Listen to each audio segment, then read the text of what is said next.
بسم اللہ الرحمن الرحیم۔ السلام علیکم بچوں، آج ہم اردو پنجاب کلاس ششم کا سبق نمبر 19 اسلامی ممالک کی تنظیم پڑھیں گے۔ اسلامی ممالک کی تنظیم کو انگلش میں آرگنائزیشن آف اسلامک کنٹریز کہتے ہیں۔ آرگنائزیشن آف اسلامک کنٹریز کو شارٹ فارم میں OIC کہتے ہیں۔ بچوں، اس سبق کا مقصد مسلمانوں میں اتفاق و اتحاد اور بھائی چارے کی اہمیت کو اجاگر کرنا ہے، کیونکہ اسلام نے مسلمانوں کے باہمی تعلق کو بہت اہمیت دی ہے، اور قرآن پاک ہمیں درس دیتا ہے کہ اللہ کی رسی کو مضبوطی سے تھامے رکھو اور تفرقے میں نہ پڑو۔ لہٰذا مسلم اقوام کا اتحاد و اتفاق اور بھائی چارے سے رہنا مسلم امہ پر فرض ہے۔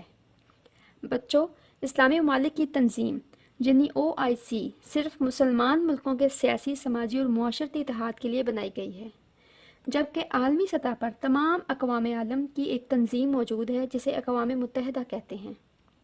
اسے انگلش میں یونائٹڈ نیشنز آرگنائزیشن کہتے ہیں۔ اس کی شارٹ فارم ہے UNO، اور پاکستان بھی اس تنظیم کا رکن ہے۔ بچوں، کیا آپ کو پتہ ہے کہ اسلامی ممالک کی تنظیم یعنی OIC کی ایک کانفرنس پاکستان میں بھی ہوئی تھی، اور وہ کانفرنس دوسری اسلامی سربراہی کانفرنس تھی جو 1974 میں لاہور میں منعقد ہوئی تھی، جو بہت بے مثال کانفرنس تھی۔ اس سے اسلامی ممالک کے باہمی اتفاق اور اتحاد اور یگانگت کے لیے کی جانے والی کوششوں میں بڑا تحرک آیا تھا، یعنی بہت فائدہ ہوا تھا۔ تو چلیے بچوں، اب ہم اپنا سبق پڑھتے ہیں، اور سبق پڑھنے کے ساتھ ساتھ میں آپ کو اس سبق میں سے مشکل الفاظ بھی ساتھ ساتھ بتاتی جاؤں گی، اور کچھ وضاحت کرنی ہوگی تو وہ بھی بتاؤں گی، تاکہ آپ کو اس مشکل سبق کی اچھی طرح سے سمجھ آ جائے۔ سب سے پہلے ہم پڑھتے ہیں، مشکل الفاظ ہیں یہاں پر: نیک فعل یعنی نیک کام، نیک نتیجہ، پر اثر، فقدان، کمی، تنازع، جھگڑا، فساد، ذخائر، ذخیرہ کی جمع، گودام، ایسی جگہ جہاں پر چیزیں جمع کرتے ہیں، مال جمع کیا جاتا ہے، مقتدر، اقتدار والی یا اقتدار رکھنے والی شخصیات یا قدرت والے، تاکید، نصیحت کرنا، اصرار کرنا، بار بار کہنا، اثر نو، نئے سرے سے دوبارہ۔ اب ہم ریڈنگ کرتے ہیں۔ مسلمان قوم دنیا کی واحد قوم ہے جو ایک کلمے سے بندھی ہوئی ہے۔ ایک کلمے سے مراد کلمہ طیبہ ہے، یعنی لا الہ الا اللہ محمد الرسول اللہ۔ ایک خدا، ایک رسول صلی اللہ علیہ وآلہ وسلم اور ایک کتاب کے ماننے والوں کو ہمیشہ سے ایک ہی قوم بننے کی تاکید کی گئی ہے۔ علامہ اقبال نے کہا تھا، ایک ہو مسلم حرم کی پاسبانی کے لیے، ایک ہو مسلم حرم کی پاسبانی کے لیے، نیل کے ساحل سے لے کر تا بخاک کاشغر۔ اس شعر میں مسلم حرم، مسلم یہاں مسلمانوں کو کہا ہے، حرم یعنی خانہ کعبہ، پاسبانی محافظ، نیل کے ساحل یعنی دریائے نیل کے ساحل سے لے کر تا بخاک کاشغر، کاشغر کی سرزمین تک۔ کاشغر چائنا کے ایک ریجن شنگ جیانگ کا ایک شہر ہے۔ شنگ جیانگ میں ایک شہر ہے کاشغر۔ علامہ اقبال نے اپنے اس شعر میں مسلمان قوم کو اتحاد اور اتفاق کی تعلیم دی ہے۔ ایک اللہ، ایک رسول صلی اللہ علیہ وآلہ وسلم اور ایک کتاب کے ماننے والوں کو ایک قوم بننے کی تاکید کی ہے۔ آپ نے دریائے نیل کے ساحل سے لے کر کاشغر کی سرزمین تک کے سب مسلمانوں کو حرم یعنی خانہ کعبہ کی نگہبانی کے لیے متحد ہونے کا کہا ہے، یعنی آپ نے مسلمانوں کو عالمی اتحاد اور بھائی چارے کی تلقین کی ہے۔ آگے پڑھتے ہیں۔ 20ویں صدی کے آغاز اور پہلی جنگ عظیم کے بعد اسلامی ممالک کے اتحاد کی اشد ضرورت محسوس کی گئی۔ بچوں، یہ پہلی جنگ عظیم ہوئی تھی 1914 میں، اور یہ ختم ہوئی تھی 1918 میں۔ یہ مسلسل 4 سال تک رہنے والی اس جنگ نے بے پناہ تباہی مچائی تھی، اور بہت زیادہ نقصان اس سے ہوا تھا، جس کی وجہ سے مسلمانوں کو اس بات کی ضرورت محسوس ہوئی تھی کہ کم از کم مسلمانوں کو اس طرح قسم کی جنگوں میں حصہ نہیں لینا چاہیے، اور کم از کم مسلمان آپس میں مل جل کر رہیں، اتحاد سے رہیں، تاکہ دوبارہ سے اس قسم کی جنگیں نہ ہوں۔ مسلمانوں نے اس اتحاد کے مقصد کے حصول کے لیے اسلامی کانفرنس کی تنظیم کی بنیاد رکھی تھی۔ اس تنظیم کے قیام کی تجویز سعودی حکمران شاہ عبدالعزیز نے پیش کی تھی۔ کس نے پیش کی تھی؟ سعودی حکمران شاہ عبدالعزیز نے پیش کی تھی، اور اس کا پہلا اجلاس 1926 میں مکہ مکرمہ میں بلایا گیا تھا۔ دوسرا اجلاس 1931 میں ہوا، اور بیت المقدس کو اسلامی تنظیم کا صدر دفتر بنانے کا فیصلہ کیا گیا۔ بعض وجوہات کی بنا پر یہ تنظیم زیادہ عرصے تک متحرک اور فعال نہ رہ سکی۔ متحرک مطلب حرکت میں نہ رہی، اور اس کے زیادہ تر اجلاس نہ ہو سکے، اور فعال یعنی مؤثر نہ رہ سکے۔ تاہم 1965 میں حج کے مبارک موقع پر 35 اسلامی ممالک کی 165 مقتدر شخصیات نے اس تنظیم یعنی اسلامی ممالک کی تنظیم OIC کو اثر نو قائم کیا۔ مقتدر شخصیات یعنی اقتدار رکھنے والی شخصیات نے اس تنظیم کو نئے سرے سے قائم کیا، دوبارہ قائم کیا، اور یہ طے ہوا کہ اس تنظیم میں اسلامی ممالک کے سربراہوں کو بھی شامل کیا جائے تاکہ عالم اسلام کے باہمی اختلافات کے حل اور علاقائی تنازعات کا جائزہ لیا جا سکے۔ یعنی کہ عالم اسلام جو مسلم ممالک ہیں ان کے آپس کے اختلافات اور جھگڑے جو ہیں ان کا حل بھی نکالا جائے اس تنظیم کے ذریعے، اور ملک کے اندر جو علاقائی جھگڑے وغیرہ ہوتے ہیں اس کا بھی جائزہ لیا جا سکے۔ اسی دور میں مصر، شام، اردن جیسے اسلامی ممالک اسرائیل کی اور پاکستان اپنے ہمسایہ ملک بھارت کی جارحیت کا نشانہ بن چکے تھے۔ یہاں پر آپ دیکھیں کہ اسلامی ملک ہیں مصر، شام اور اردن، یہ اسلامی ممالک اسرائیل کی جارحیت کا نشانہ بنے ہوئے تھے۔ اسرائیل یہ یہودی لوگ ہیں، یہ حضرت داؤد علیہ السلام کے ماننے والے ہیں، اور یہ اسرائیل ملک ہے اور یہ مسلمانوں کے اور پاکستان کے دشمن ہیں، اور اسی وجہ سے پاکستان نے اسرائیل کو اپنے ملک میں آنے کی پابندی لگائی ہوئی ہے، یہ لوگ ہمارے ملک میں نہیں آ سکتے، اور اسی طرح مسلمانوں کو بھی، پاکستانیوں کو بھی منع کیا گیا ہے کہ آپ ان کے ملک میں نہ جائیں، لیکن کیونکہ یہ لوگ مسلمانوں کے سخت خلاف ہیں۔ اور اسی طرح پاکستان جو بھارت ہے، بھارت ہمیشہ سے جارحیت کرتا ہے۔ جارحیت کا مطلب ہے ناجائز حملے، بغیر کسی وجہ کے حملے کرنا۔ تو یہ اس وقت حالات تھے۔ اور آگے ہے عراق اور ایران کے تنازع کے ساتھ ساتھ قبرص کا مسئلہ بھی درپیش تھا۔ اب یہاں پر عراق اور ایران دونوں ہی مسلم ممالک ہیں، لیکن ان کے بھی آپس میں جھگڑے تھے۔ تو نہ صرف ان کے جھگڑے تھے بلکہ قبرص کا مسئلہ بھی درپیش تھا۔ قبرص کہتے ہیں انگلش میں اس کو، قبرص کو سائپرس بولتے ہیں، اور یہ قبرص کا جو علاقہ ہے یہ ایک جزیرہ ہے، یہ آئی لینڈ ہے، اور یہ جغرافی لحاظ سے یہ بہت ہی ایک اہمیت کا حامل یہ ایک جگہ ہے جس پر ہمیشہ سے یونان اور ترک کے مابین ایک مسئلہ چھڑا رہا ہے، اور اس کے ہاف میں ترکیوں نے اس پر قبضہ کیا ہوا ہے، اور اس کا تھوڑے زیادہ حصے پر یونان کا قبضہ ہے، اور یہاں پر یہ ہمیشہ سے یہ علاقہ ایک مسئلے سے دوچار رہا ہے، اور ہر کوئی چاہتا ہے کہ اس پر قبضہ کر لیں۔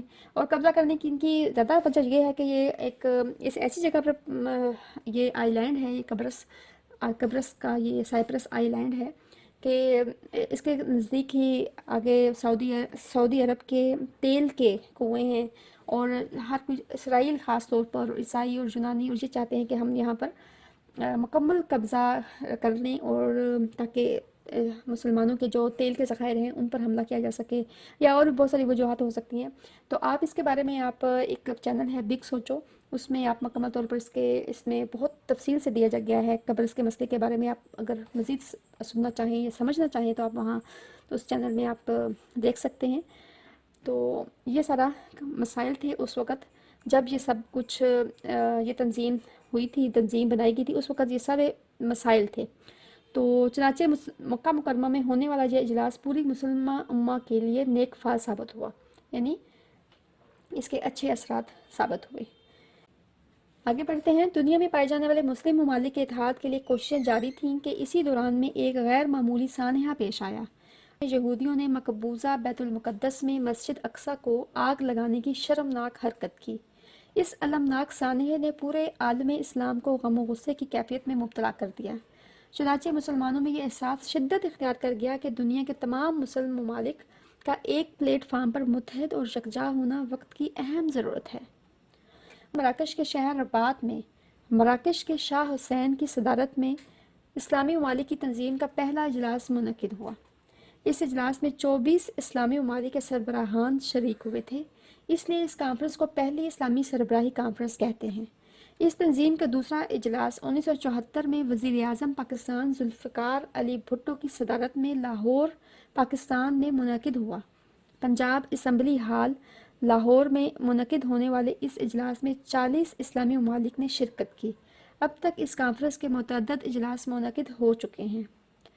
اقوام متحدہ کے بعد اسلامی ممالک کی یہ تنظیم دنیا کی دوسری سب سے بڑی تنظیم ہے۔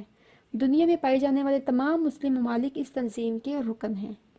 اسلامی ممالک کی تنظیم کا مرکزی دفتر سعودی عرب کے شہر جدہ میں ہے۔ اس تنظیم کا جھنڈا سبز رنگ کا ہے۔ جس کے وسط میں سفید دائرہ ہے، اس سفید دائرے میں سرخ ہلال ہے یعنی چاند ہے، اور اس کے اوپر اللہ اکبر لکھا گیا ہے۔ اس تنظیم کے تمام اجلاسوں میں عالم اسلام کو درپیش مسائل اور آپس کے تنازعات کے معاملے میں باہمی اتحاد اور یکجہتی پر زور دیا گیا ہے۔ اس کے علاوہ مسلم اقتصادی برادری کی بنیاد ڈالنے، سائنسی تحقیق، تعلیم کے فروغ اور جدید ٹیکنالوجی کی ترقی کے لیے اشتراکی عمل پیدا کرنے کی ضرورت بھی محسوس کی گئی۔ مسلم ممالک ایشیا، افریقہ اور یورپ کے براعظموں میں موجود ہیں۔ براعظموں میں موجود ہیں یعنی براعظم کیسے کہتے ہیں؟ Continents, the large piece of land, یعنی مسلم ممالک ایشیا، افریقہ اور یورپ کے براعظموں میں موجود ہیں۔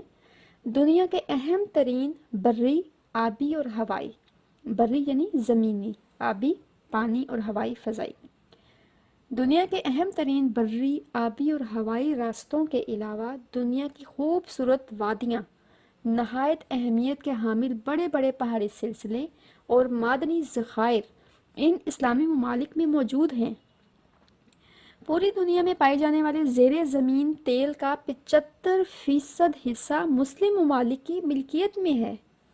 بچوں 75% حصہ تیل کا، جو زیر زمین تیل ہے اس کا 75% حصہ کے ملکیت کون ہے؟ مسلم ممالک ہیں۔ اور مسلم ممالک کو اللہ تعالیٰ نے یہ دولت دی ہے تیل کی، اور تیل آپ کو پتہ ہے کتنا اہم ضرورت ہے، ہر فیلڈ میں تیل کی ضرورت ہوتی ہے اور تیل پر یہ تمام کاروبار کا انحصار ہوتا ہے۔ تو اس کے باوجود یعنی کہ اتنی بڑی دولت مسلم ممالک کو دینے کے باوجود، اللہ تعالیٰ نے اتنی بڑی دولت دی ہے تیل کی مسلم ممالک کو، تو اس کے باوجود بھی مسلم ممالک غیر ملکیوں، عیسائیوں، یہودیوں کے آگے ہاتھ پھیلائیں اور ان سے قرضے لیں اور ان سے قرض لے کر اپنے ملک کو چلائیں، تو یہ بہت ہی افسوسناک صورتحال ہے، بہت زیادہ افسوسناک صورتحال ہے۔ آگے بڑھتے ہیں۔ اس تنظیم کے پاس وسائل کی کمی نہیں، اگر کمی اور فقدان ہے تو مکمل یکجہتی اور اتحاد کا ہے۔ یہ سب کمی ہے، یہ وجہ ہے ان کے مسلمان ممالک کے جو ترقی نہ ہونے کی وجہ کیا ہے؟ مکمل یکجہتی اور اتحاد، ان میں یہ نہیں ہے۔ اس تنظیم کے پاس وسائل کی کمی نہیں، اگر کمی اور فقدان ہے، فقدان کا مطلب ہی کمی ہی ہے، تو مکمل یکجہتی اور اتحاد کا ہے۔ اگر اس تنظیم کے پلیٹ فارم پر تمام مسلم ممالک جمع ہو جائیں اور باہمی اختلافات اور رنجشوں کو ختم کر ڈالیں تو کوئی شک نہیں کہ اسلامی ممالک دنیا کے طاقتور ترین بلاک کی صورت میں سامنے آئیں گے۔ اسلامی ممالک کی تنظیم اس مقصد کے حصول کے لیے کوشاں ہے کہ مسلمان ممالک کے مابین معاشرتی، تجارتی، معاشی اور اقتصادی رشتوں کو مضبوط بنا کر افہام و تفہیم کی فضا اور ماحول پیدا کیا جائے۔ مسلمان نوجوانوں کو باعمل مسلمان بنانا، مسلم امت کو متحد کرنا، کمزور اور مظلوم مسلمانوں کی حمایت کرنا اور مسلمانوں میں معاشرتی اور معاشی توازن پیدا کرنا اسلامی ممالک کی تنظیم OIC کے اہم ترین مقاصد ہیں، جو کہ بہت بڑے مقاصد ہیں اور بہت ہی اہم مقاصد ہیں۔ اور اگر ہر کوئی انفرادی طور پر اور اجتماعی طور پر ان مقاصد پر عمل کرے تو وہ دن دور نہیں کہ تمام اسلامی ممالک دنیا کے طاقتور ترین ممالک بن جائیں گے انشاءاللہ۔